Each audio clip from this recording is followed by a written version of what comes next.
नमस्कार, सभी को सादर प्रणाम। मैं अनूप कुमार। आज हम आए गाजीपुर बॉर्डर पर स्वामी हर्षानंद जी हमारे साथ हैं। जिस प्रकार से देखने को मिला था कल जूना अखाड़ा के जो महंत थे नरेंद्र नाथ गिरी जी, उन्होंने सुसाइड कर ली गई है, उसी मुद्दे पे बात करेंगे। स्वामी जी ने कल सुसाइड किया, आपको क्या लगता है कि क्या है ये चीज़? नहीं, ये सुसाइड नहीं है, ये बिल्कुल षड्यंत्र, गहरा षड्यंत्र है। इसकी जांच होना चाहिए। और चूँकि जो उस पत्र में जो बात आई है कि वो आनंद गिरी जो है कट पेस्ट करके किसी महिला के साथ एक्सपोज करना चाहता था, तो मैं ये कहना चाहता हूँ, ये सरासर झूठ बात है। हमारे यहाँ तो नागा संप्रदाय में लिंग को शिथिल कर दिया जाता है। जब नागा बनाया जाता है और पंच गुरुओं से दीक्षा ली जाती है, उसके बाद अगला यही होता है कि कोई इंसान चाहे तो भी तब भी किसी महिला के साथ शारीरिक संसर्ग स्थापित कर ही नहीं सकता। ऐसे एक घटना वहाँ हुई थी गुजरात में, हमारे एक महात्मा तेरामढ़ी के, उन पे 376 कायम कर दी गई। मैंने वहाँ के IPS से बात करी। मैंने कहा आपको पता है बेटा कि हमारे यहाँ जूना अखाड़े में लिंग शिथिल किया जाता है, 376 कैसे बना दिया आपने? सारा जूना अखाड़ा सड़कों पे आ जाएगा। उसमें रीइन्वेस्टिगेशन हुआ, केस खत्म हुआ गुजरात के अंदर, राजकोट का बता रहा हूँ आपको मैं। तो ये तो हमारे सारे अखाड़ों के मुखिया थे। ये तो जिस प्रकार से कयास लगाए जा रहे थे कि यूपी इलेक्शन 2022 से पहले किसी भी बड़े साधु या संत की हत्या हो सकती है, तो क्या उसी का कोई? नहीं, देखिए उस तरह से आप मत जोड़िए चीज़ों को। ये जो है मानव प्रवृत्ति है। हमारे यहाँ जर जोरू ज़मीन हमेशा हिंसा के कारण रहे। पैसे के लिए, ज़मीन के लिए, औरतों के लिए हत्याएं होती। राजा महाराजा यही करते थे और आज भी यही दृश्य उभर रहा है वापस। अब क्या साधु संत टारगेट पे आ गए? बात को समझिएगा। एक ज़माना था जब 10वें अंश का अंशदान किया जाता था, भूमि दान की जाती थी। एक साधु को मारो, 500,000 करोड़ के मालिक बन जाओ आप। ये तो बड़ा आसान काम है।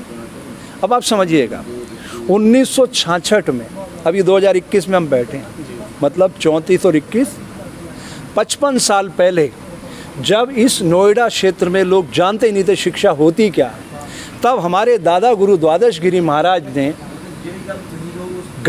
हाजीपुर दादरी में भवानी शंकर इंटर कॉलेज की स्थापना की 1966 में। उस पर गुंडे मवालियों ने कब्जा कर लिया। हमारे जूना अखाड़े के लोग जब वहाँ पहुँचे, उन गुंडों ने पता है क्या कहा? साधुओं से, इन पैरों से आए हो, वापस नहीं जाओगे यहाँ से। आज तक उस कॉलेज पर गुंडे मवालियों का कब्जा है। बताइए आप। नहीं, सवाल इसलिए भी उठ रहे हैं कि एकमात्र ऐसे महंत थे जो राम मंदिर ट्रस्ट में जो घोटाला हुआ था उसको लेकर इन्होंने ही सवाल उठाए थे। क्या उसके कारण तो कुछ नहीं? आप देखिए, जितने राजनीतिक दलों के बयान आ रहे हैं, सब अपनी राजनीतिक रोटियां सेक रहे हैं। सारे लोग ध्रुवीकरण कर रहे हैं ना सत्या का। मेरा ये कहना है, जितने लोगों के बयान मैंने सुने, हमारे शंकराचार्यों के, हमारे महामंडलेश्वरों के, आचार्यों के, सबसे बढ़िया बयान इस पूरे एपिसोड में एक व्यक्ति का है। उसका नाम है अखिलेश, जो आपके उत्तर प्रदेश का पूर्व मुख्यमंत्री रहा है। बहुत अच्छा बयान दिया उसने, क्योंकि वो पढ़ा लिखा नौजवान है। वो जानता है कि कॉन्स्टिट्यूशन, जब नार्को टेस्ट के लिए हमें परमिशन के लिए जाना पड़ेगा तो हाई कोर्ट जज के पास जाना पड़ेगा। तो उसने पहले कह दिया कि इसमें हाई कोर्ट का सिटिंग जज वो इसकी इंक्वायरी करे तो दूध का दूध पानी का पानी हो जाएगा। अगर एक्स जज भी आएगा तो भी उसे परमिशन हाई कोर्ट में लेने जाना पड़ेगी। लेकिन हाई कोर्ट का सिटिंग जज आएगा, वो नार्को टेस्ट इजाज़त करवा सकता है। 1 घंटे के अंदर फैसला हो जाएगा कि क्या हुआ। भाई देखिए, आपका साफ तौर पे कहना है कि आत्महत्या नहीं, हत्या है। 100% ये ऐसे ही निकलेगा, देख लेना आप बात को समझिए। महाराज जी के लेटर में कितने नाम हैं? 3 नाम, सिर्फ 3 नाम। आनंद गिरी, पुजारी और पुजारी का बेटा, कोई तिवारी, आद्या तिवारी, ऐसा कुछ नाम आ रहा है। और आनंद गिरी कितने लोगों पे आरोप कर रहा है? 5 नाम होते, तो 5 और 3 8 लोगों का नार्को टेस्ट करने में कितना टाइम लगेगा?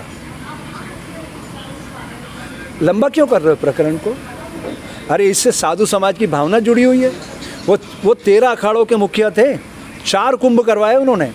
और मैं आपसे कह रहा हूँ, मैंने उनको अनेक बार मिला उनसे, लेकिन 2 बार मैंने उनसे फ़ोन पे चर्चा की। 2 विशेष कारण थे।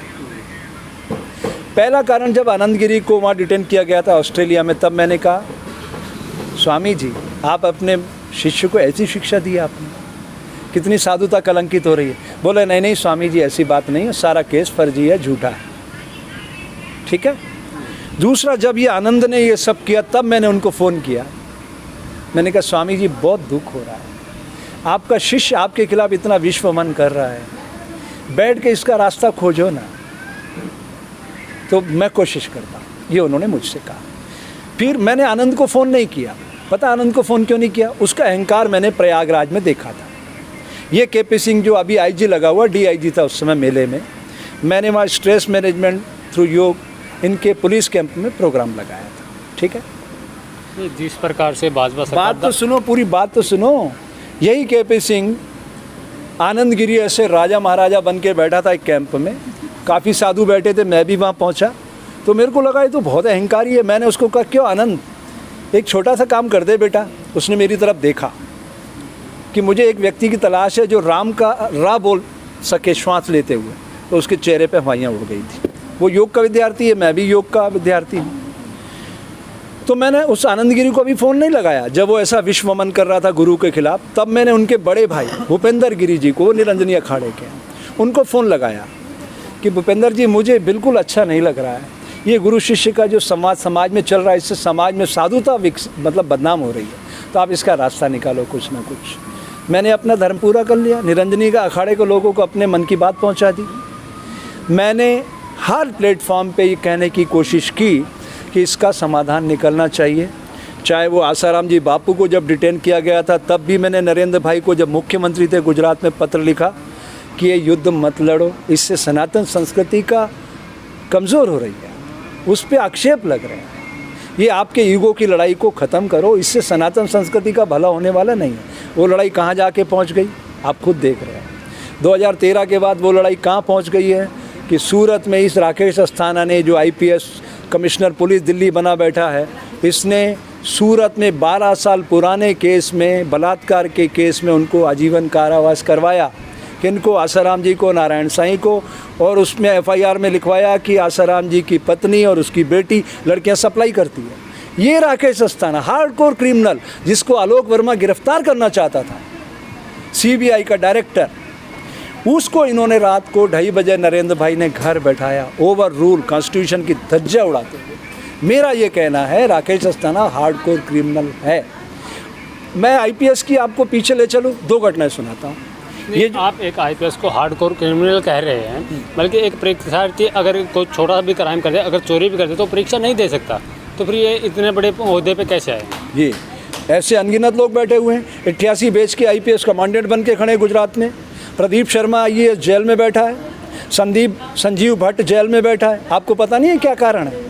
88 बैच के IPS सारे देश में DGP बन चुके हैं। ये परमवीर सिंह भड़ाना जो महाराष्ट्र में DGP था, 88 बैच का है।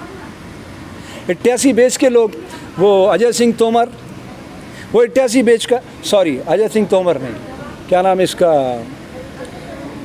88 बैच के लोग, मैं भी तो उनमें ट्रेनिंग में जाता हूं, उनके प्रोग्राम में। ऐसे कई लोग हैं जिनके नाम मैं गिनाऊंगा आपको, अनगिनत नाम है, जो इस समय DGP बन के बैठे हुए हैं। जिस प्रकार से भाजपा सरकार दावा करती है कि साधु संतों की सरकार है, भगवा की सरकार है, लेकिन जब से भाजपा सरकार आई है, साधु संतों पे हमला बढ़ा है। चाहे पालघर केस देख लो, चाहे UP के एक मंदिर में महंत की हत्या देख लो, या डासना केस देख लो, या फिर डासना के गाजियाबाद के हिडन विहार के मंदिर में महंत का केस देख लो, तो ये किस प्रकार का माहौल चल रहा है? अब आप पालघर की बात करते हो, जिस पालघर में उन 2 संतों की हत्या की गई, वो हत्या करने वाले कौन लोग थे? ट्राइबल बेल्ट है वो, मैं वहाँ काम करता हूँ। IQ लेवल क्या है उनका? बात समझने की है। आप वहाँ हिंदू मुस्लिम का एंगल खोज रहे थे लोग, सारे संत महात्माओं के बयान आ रहे थे, हिंदू मुस्लिम का एंगल खोज रहे हो उसमें आप। उनका IQ लेवल नहीं है। उन्हें बताया गया कि ये किडनियाँ ये लेकर के बेच रहे हैं, किडनियाँ निकाल के ले जाते हैं बच्चों की। एक जिसका IQ नहीं है उसको एक बार आप कह दो कि इस व्यक्ति को मारना हो, मार देंगे। उन्हें नहीं पता किसको मार रहे हैं। बात ये है साहब, हिंसा किसी सभ्य समाज की अभिव्यक्ति का माध्यम नहीं है। और ये जो है ना, हमारे नरेंद्र भाई और अमित भाई, ये पूरे सिस्टम को कॉन्स्टिट्यूशन के हिसाब से नहीं चला रहे हैं, अपने हिसाब से चलाना चाहते हैं। इसलिए गुजरात के डर के लोगों को ला रहे हैं। इनके विश्वास पात्र 2002 में क्या किया इन्होंने? क्या किया गुजरात में? अनगिनत लोगों को मौत की नींद सुलाया। दिल्ली में क्या किया इन्होंने 2020 में? और पीछे ले जाऊं तो 1984 में कांग्रेस वालों ने क्या किया दिल्ली में? जिस प्रकार से आप बता रहे हैं कि अलग अलग सरकारें बनाने के लिए दंगे करवाए गए हैं, तो नहीं हो सकता कि अब जो ये महंत जी की हत्या हुई है या आत्महत्या जो भी है, वो तो एग्जाज का विषय है। ये 2022 का जो यूपी चुनाव है उसको लेके मॉडिफाई किया गया है। नहीं, ये संपत्तियों को, इसको आप उससे कनेक्ट मत करो पॉलिटिक्स से। ये जब पॉलिटिक्स करेंगे, एक बात समझिएगा, आप सोशल मीडिया पर्सन हैं, आप लोगों को समझना चाहिए कि हमारे यहाँ पुलिस का रोज नामचा 48 घंटे पीछे चलता है सिर्फ। अभी अगर ये राजनीति करेंगे भी तो ये 2-4 दिन में ठंडे बस्ते में चला जाएगा मीटर। चुनाव कब है? चुनाव कब है? 2022 में ना। अभी क्या चल रहा है? इस टेम्पो को जिंदा रख लेंगे? नरेंद्र गिरी जी महाराज के इस मीटर को जिंदा रख लेंगे? 48 घंटे में भूल जाएंगे लोग साहब। बात समझिए, ये तो जब चुनाव आएगा तब ये कृत्रिम दंगा कराएंगे और उसमें ऐसा माहौल बनाएंगे कि वो चुनाव में वोट ले जाए। वो तो पूरा प्लानिंग होगा। आसाराम जी के लिए बोला था कि वो ऐसा नहीं कर सकते। अभी हाल ही में डासना से जो महंत है यति नरसिंह आनंद, उन्होंने बीजेपी नेत्रियों के लिए या जो महिला नेत्री हैं जो राजनीति में, उनके लेके अपमानित बयान दिया था। तब साधु संत अपनी इस प्रकार से राहों से भटके इस प्रकार के बयान देंगे तो उन पर सवाल तो उठेंगे ना। इसलिए मैं कहता हूँ कि भगवा पहनने से कोई साधु नहीं हो जाता। साधु मतलब सत्य का पथिक होता है, उसको पहले समझो आप। ईसाइयों में फादर बनता है ना, बहुत परिश्रम करके बनता है, बहुत परिश्रम से। और इनमें तो, सिखों में तो 10वें गुरु ने कह दिया, आप सेवादार हो, कोई गुरु नहीं बनेगा, कोई गुरु नहीं, गुरु मानियो ग्रंथ। समझिए, मुसलमानों में शहर काजी बनता, बहुत मेहनत से बनता है। और हिंदुओं में 2.5 मीटर 10 मीटर कपड़ा पहना, भगवा साधु हो गया। आप एक बात बताइए, साधु का धर्म क्या है? समाज की सोई चेतना को जगाना या नफरत फैलाना? कहाँ लिखा हुआ हमारे सनातन में कि नफरत फैलाओ? हमारे यहाँ तो सर्वे भवन्तु सुखिना, जगत के जीवों के कल्याण की प्रार्थना से हम दिन की शुरुआत करते हैं। जैसे धरती माँ को प्रणाम करते हैं, ओम आरोग्यम ओम आनंदम, सबके कल्याण में अपने कल्याण की भावना खोजते हैं हम। तो अगर कोई व्यक्ति नफरत के बीज बोता है तो उसमें भारतीय संविधान 153 उस पर कायम करता है। किसी पे 153 कायम हो रही है? हाँ, हो रही है? सांप्रदायिक सद्भाव को जो बिगाड़ रहे हैं, कितने लोगों पे 153 कायम हुई बताइए आप? बहुत कम। अरे किधर हुई? जो भी हिंदू कार्ड के नाम पे नफरत कर रहा है, अरे वो हमारा मंत्री फाइनेंस, डिप्टी फाइनेंस मिनिस्टर गोली मारो गद्दारों को बोल रहा था दिल्ली के अंदर खड़ा होकर, देश के दिल में। कुछ हुआ? ये कानून से ऊपर है ये लोग, कानून से ऊपर है। आप ये कह रहे हो? कानून से ऊपर तो कोई नहीं है ना? कैसे नहीं है? आप बताइए। राकेश, उसने आलोक वर्मा को घर बैठाया 2:30 बजे, सीबीआई के डायरेक्टर को, और हमारे शंकराचार्य बोल रहे हैं ये नरेंद्र गिरी महाराज की हत्या की सीबीआई जांच होना चाहिए। अरे वो तो पिंजरे का तोता, सीबीआई क्या करेगा? सबसे बढ़िया बाइट अखिलेश ने दिया है।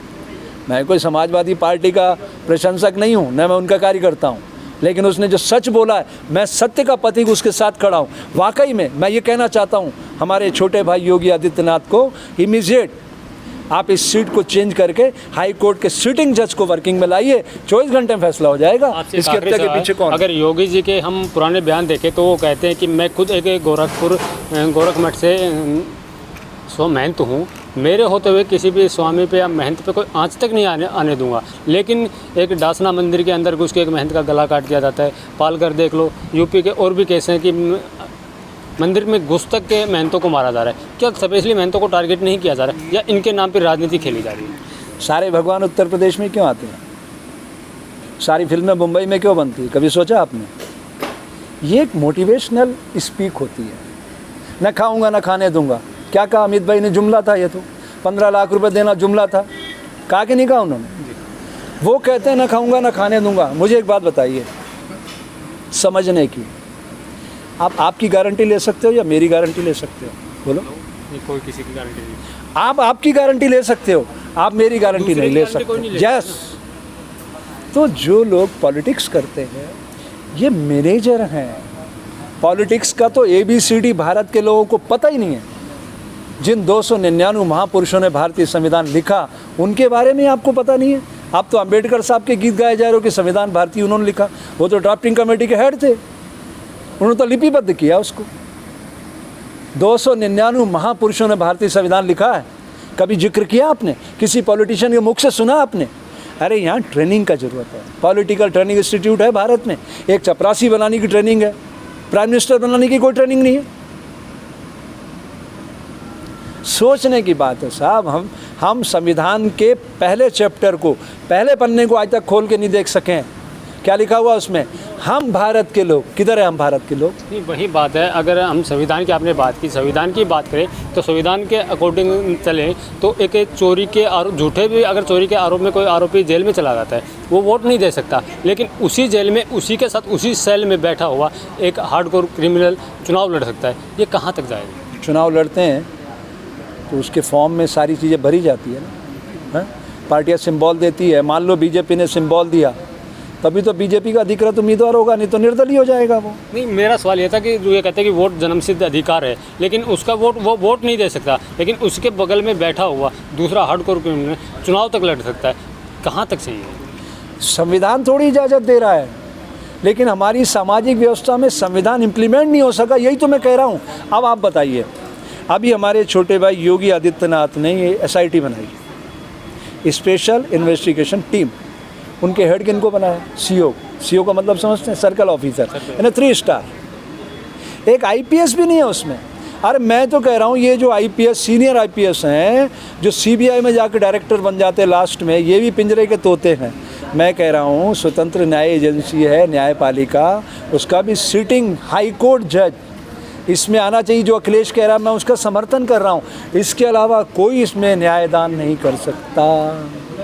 जी धन्यवाद। तो ये हमारे साथ है स्वामी हर्षानंद सरस्वती जी, जिनका साफ तौर पे कहना है कि जो महंत जी की हत्या हुई है उसकी सिटिंग जज से जांच कराई जाए। धन्यवाद।